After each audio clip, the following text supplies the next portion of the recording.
Hello there guys and welcome to your Linux tutorial. And in this Linux tutorial I wanted to talk to you about auto-completion.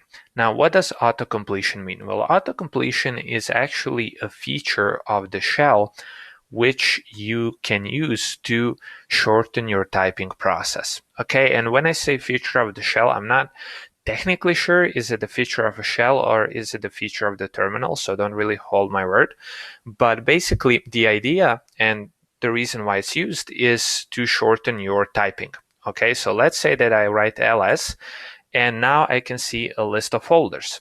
And let's say that I wanted to write this long folder name, Stanford NLP resources.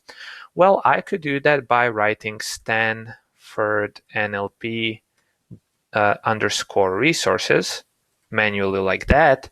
Or what I could do is I could write the first couple of words, the first couple of letters, so STANF, and then press tab, and it would auto-complete it for me.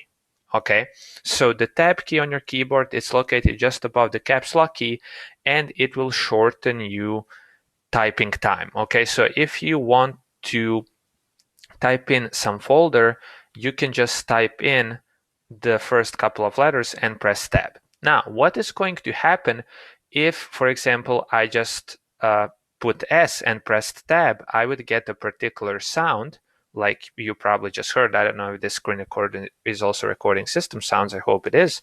But anyway, if I press tab again, I will get asked, do I want to display all 209 possibilities? And I'm going to say no.